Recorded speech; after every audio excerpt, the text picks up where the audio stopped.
No coração da guerra, onde a vida e o fim se encontram em uma fração de segundo, surgem lendas, homens cujas habilidades transcendem o comum, cujas ações definem o curso de batalhas. Esta é a história de um desses homens, um nome que ecoou pelos campos de batalha do Iraque, temido por seus inimigos e reverenciado por seus irmãos de armas. Christopher Scott Kyle, um cowboy do Texas que se tornou o atirador de elite mais letal da história militar dos Estados Unidos. Sua precisão era lendária, suas confirmações, um recorde. Mas por trás da mira havia um homem, um marido, um pai. Uma figura complexa forjada no calor do combate e assombrada por suas memórias. Esta é a jornada de Chris Kyle, desde os campos de rodeio do Texas até os telhados de Fallujah. Uma história de heroísmo, sacrifício e as cicatrizes invisíveis da guerra. Uma história que não termina no campo de batalha, mas que o seguiu até em casa, culminando em um ato final de serviço que selou seu destino de forma trágica e inesperada. Prepare-se para conhecer a verdadeira história do sniper americano. A história de Chris Kyle começa não em um campo de batalha, mas nas vastas e empoeiradas planícies do Texas. Nascido em Odessa, em 8 de abril de 1974, Christopher Scott Kyle era filho de um diácono e professor de escola dominical. Desde cedo, a vida no Texas moldou seu caráter, ensinando-lhe valores de trabalho duro, fé e uma profunda conexão com a terra. Seu pai, Wayne Kyle, não lhe deu apenas um nome, mas também uma paixão. Aos 8 anos, Chris recebeu seu primeiro rifle, um Springfield .3006. Juntos, eles caçavam veados, codornas e fazões. Foi ali, na quietude da natureza, que o jovem Kyle aprendeu a arte da paciência, da precisão e do tiro. Uma semente foi plantada, uma habilidade que um dia seria testada nos cenários mais brutais do mundo. Mas a caça não era sua única paixão. Na adolescência, a poeira dos campos de caça foi trocada pela poeira das arenas de rodeio. Kyle se tornou um peão de rodeio profissional, um bronc rider, enfrentando a fúria de touros e cavalos selvagens. Era uma vida de adrenalina, coragem e, inevitavelmente, de quedas. Uma delas, particularmente grave, deixou seu braço em pedaços, preso por pinos e placas de metal. O sonho de se juntar à elite militar americana, os fuzileiros navais, parecia ter chegado ao fim. A rejeição foi um golpe duro, mas a determinação de Kyle era mais forte que o aço em seu braço. Um recrutador da Marinha viu algo naquele jovem texano teimoso. Ele viu um espírito inquebrável. E assim uma nova porta se abriu. Os Navy SEALs. O caminho para se tornar um SEAL é um dos mais difíceis do mundo. O treinamento de demolição subaquática básica, ou BUD-S, é um inferno de 6 meses, projetado para quebrar os homens mais fortes. Kyle, com seu braço remendado, enfrentou o frio cortante do oceano, a exaustão física e mental, e a famosa Semana do Inferno. Ele perseverou. Graduando-se com a classe 233, Chris Kyle provou que sua força de vontade era sua maior arma. Ele foi designado para o SEAL Team 3, e o cowboy do Texas estava agora a caminho de se tornar uma lenda. O mundo estava à beira de uma nova guerra, e o destino de Kyle estava prestes a se entrelaçar com a história. O ano é 2003. A invasão do Iraque está em pleno andamento. O mundo assiste à queda de Saddam Hussein, mas o que se segue não é a paz, mas sim o caos de uma insurgência brutal. Chris Kyle, agora um franco atirador do SEAL Team 3, é lançado no meio desse turbilhão. Seu campo de caça, antes as planícies do Texas, agora são as ruas e telhados de cidades iraquianas em ruínas.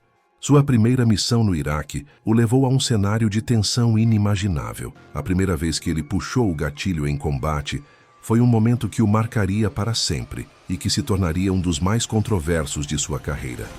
Era Fallujah, e a ameaça não vinha de um combatente uniformizado, mas de uma mulher que se aproximava de um grupo de fuzileiros, carregando o que parecia ser uma granada de mão. A ordem veio clara: proteger os fuzileiros. Kyle hesitou por um instante, a moralidade do ato pesando em sua consciência. Mas a vida de seus companheiros estava em jogo. Ele disparou. O ato, embora cumprindo seu dever de proteger, revelou a dura realidade da guerra urbana, onde as linhas entre combatente e civil se tornam perigosamente tênues. Para Kyle, a decisão era simples. Ele não via a pessoa como uma mulher, mas como uma ameaça. Aquela mulher já estava morta, ele diria mais tarde. Eu apenas evitei que ela levasse os fuzileiros com ela. Essa mentalidade pragmática e focada no dever de proteger seus irmãos de armas foi o que o transformou em uma força da natureza. Foi na cidade de Ramadi, um foco de resistência sunita, que a lenda de Chris Kyle realmente se consolidou. Os insurgentes o apelidaram de Shaitan ar-Ramadi, o Diabo de Ramadi. A recompensa por sua cabeça começou em $21 mil e logo subiu para 80 mil. Ele se tornou um alvo prioritário, mas também o anjo da guarda invisível dos soldados americanos no solo. A arquitetura densa e o clima desértico de Ramadi, com seus edifícios de concreto em tons de areia e o calor escaldante, transformavam cada rua em um potencial campo de emboscada. Kyle passava horas, dias, imóvel, observando, esperando. Sua paciência era a chave para a sobrevivência de muitos. Ele acumulou 160 mortes confirmadas, de 255 prováveis, um número que o colocou no panteão dos atiradores de elite mais eficazes da história. Mas para ele, o número que importava era o de vidas salvas. A infantaria e os fuzileiros que ele protegia o chamavam de lenda. Um apelido que nasceu de uma piada, mas que se tornou a mais pura verdade. Entre 1999 e 2009, Chris Kyle serviu em 4 missões de combate no Iraque. Cada retorno era um breve reencontro com a normalidade, uma tentativa de reconectar-se com a vida que ele havia deixado para trás. Mas a guerra tinha se tornado seu lar e o deserto seu cenário constante. A cada partida, a distância entre o SEAL e o homem do Texas aumentava, e o peso da ausência recaía sobre sua esposa, Taya. Em 2008, na cidade de Sadr, Kyle realizou o que seria seu tiro de maior distância. Um insurgente, a quase 2 quilômetros de distância, preparava-se para lançar um projétil contra um comboio americano. Kyle, usando um rifle Macmillan TAC 338, ajustou a mira para a distância extrema.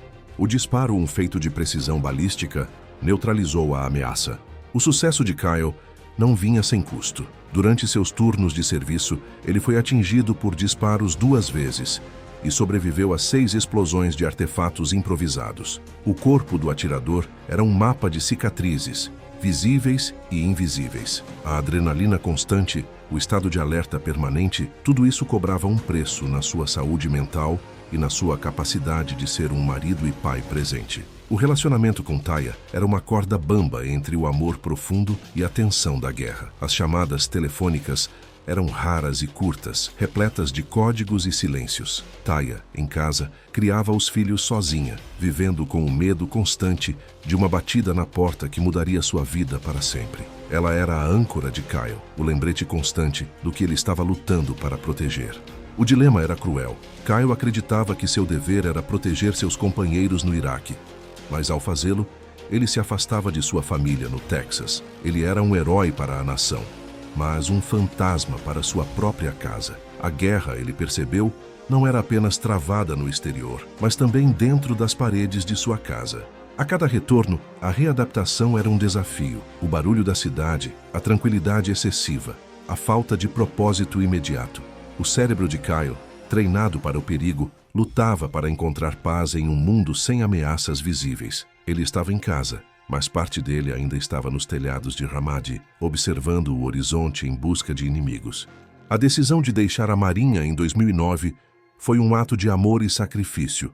Ele escolheu a família, mas a transição para a vida civil seria mais difícil do que qualquer missão que ele já havia enfrentado. O atirador mais letal da história americana estava prestes a descobrir que a guerra mais difícil de vencer era a que se travava dentro de si. A transição da guerra para a paz é um campo minado para muitos veteranos. Chris Kyle, o Diabo de Ramadi, descobriu que o inimigo mais traiçoeiro não estava mais do outro lado do mundo, mas dentro de sua própria mente. A hipervigilância, a dificuldade em se conectar com a vida civil, a sensação de deslocamento. Ele estava em casa, no Texas, mas o Texas parecia estranho.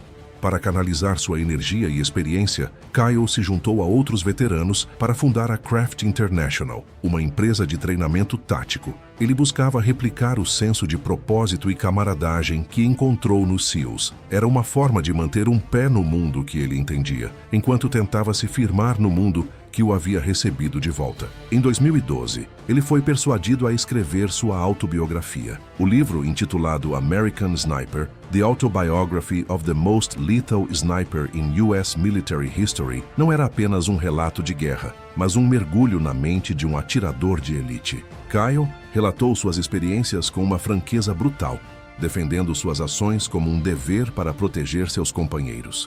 O livro se tornou um sucesso estrondoso, passando 37 semanas na lista dos mais vendidos do New York Times. Chris Kyle se transformou em uma celebridade nacional, a personificação do herói de guerra americano. Sua história ressoou profundamente em um país que buscava entender o preço e o custo de suas guerras no exterior. A fama, no entanto, trouxe consigo o escrutínio. Artigos questionaram a precisão de alguns de seus relatos, mas a maior controvérsia veio de um incidente que ele narrou no livro, sem citar nomes. Ele descreveu ter dado um soco em um homem que, em um bar, teria dito que os SEALs mereceram perder uns caras. Posteriormente, Kyle admitiu que o homem era Jesse Ventura, ex-governador de Minnesota e também um ex-SEAL. Ventura negou a história e processou Kyle por difamação. O processo se arrastou e, após a morte de Kyle, Ventura continuou a ação contra o patrimônio da família, vencendo a causa e recebendo uma indenização milionária. O episódio Ventura foi um lembrete de que a vida civil tinha suas próprias batalhas, travadas com palavras e leis, e não com balas. Mas, em meio à fama e à controvérsia, Kyle encontrou um novo propósito, um que o conectava de volta ao seu tempo de serviço de uma forma mais profunda e humana. Ele se uniu à FITCO, uma organização dedicada a ajudar veteranos com sequelas físicas e, principalmente, com o transtorno de estresse pós-traumático. Kyle entendia a dor, a luta silenciosa que muitos de seus companheiros enfrentavam. Ele sabia que a guerra continuava muito depois que o último tiro era disparado. O novo campo de batalha de Chris Kyle era a mente dos veteranos. Ele dedicou sua vida pós-militar a ajudar aqueles que, como ele, voltaram para casa com feridas que não podiam ser vistas. O trabalho com a FITCO e sua própria empresa de treinamento eram mais do que negócios. Eram uma missão de vida, uma forma de usar sua experiência para curar. Foi nesse contexto de serviço que ele conheceu Eddie Ray Routh, um ex-fuzileiro naval de 25 anos, que lutava contra o transtorno de estresse pós-traumático. A mãe de Routh, desesperada, procurou Kyle, pedindo ajuda para seu filho. Kyle, com seu coração de cowboy e seu senso de dever, não hesitou. Ele viu em Routh um irmão de armas precisando de resgate. A terapia de Kyle para o trauma era simples: o campo de tiro, um ambiente controlado, familiar para os militares, onde a concentração e a disciplina do tiro poderiam servir como uma forma de meditação e foco. Em 2 de fevereiro de 2013, Kyle e seu amigo, Chad Littlefield, levaram Routh ao Rough Creek Ranch Lodge Resort, no condado de Erath, Texas. O que aconteceu a seguir foi um ato de violência sem sentido. Kyle e Littlefield estavam armados, mas não tiveram tempo de reagir. Eles foram surpreendidos por Routh, que abriu fogo. Kyle foi atingido por um tiro de pistola .45 e Littlefield por 6. O atirador mais letal da história americana, que sobreviveu a 4 missões no Iraque, encontrou seu fim em um campo de tiro, pelas mãos de um homem que ele tentava ajudar. Routh fugiu no caminhão de Kyle e foi preso após uma breve perseguição. Seu julgamento se tornou um espetáculo midiático, com a defesa alegando insanidade devido ao transtorno de estresse pós-traumático. O júri, no entanto, o considerou culpado de assassinato capital. Eddie Ray Routh foi condenado à prisão perpétua sem possibilidade de liberdade condicional. A morte de Chris Kyle chocou a nação. Milhares de pessoas compareceram ao seu funeral, um testemunho do impacto que ele teve na vida de tantos. Ele foi enterrado no Texas State Cemetery, em Austin, com honras militares. A lenda do sniper americano estava selada, mas o legado de seu último ato de serviço, a tentativa de ajudar um companheiro, ecoa até hoje. Chris Kyle deixou para trás sua esposa, Taya, e seus 2 filhos. Taya, a American Wife, continuou seu trabalho, honrando a memória de seu marido, defendendo os veteranos e suas famílias. A história de Chris Kyle é um lembrete pungente de que a guerra tem um custo que se estende muito além do campo de batalha, afetando a vida de todos que a tocam. Ele foi um herói, um patriota, um homem de fé. Ele foi o diabo de Ramadi para seus inimigos e a lenda para seus amigos. Mas, acima de tudo, ele foi Chris Kyle, um cowboy do Texas que atendeu ao chamado do mar e se tornou o atirador mais letal da história americana. A vida de Chris Kyle foi uma saga americana, um conto de coragem e contradições. Ele personificou o espírito indomável do Texas e a dedicação inabalável do Navy SEAL. Sua história nos força a confrontar as complexidades da guerra, o heroísmo no campo de batalha e as batalhas silenciosas travadas em casa. O legado de Kyle não está apenas em seu recorde de tiros, mas na sua humanidade, na sua luta para se reconectar e no seu desejo final de ajudar um companheiro em necessidade. Ele nos deixou uma história que é, ao mesmo tempo, inspiradora e profundamente trágica. E você, o que pensa sobre a jornada de Chris Kyle? Ele foi um herói inquestionável ou um homem complexo, produto de seu tempo e de suas circunstâncias? Deixe sua opinião nos comentários abaixo. Se você se emocionou com esta história e quer continuar explorando as vidas de figuras que moldaram a história, não se esqueça de se inscrever no canal e ativar o sino para não perder nossos próximos vídeos. Deixe seu like para nos ajudar a espalhar essas histórias. E para mergulhar ainda mais fundo no universo dos conflitos e dos grandes personagens, assista agora ao vídeo que preparamos para você sobre outro personagem que mudou o curso da história. Até a próxima!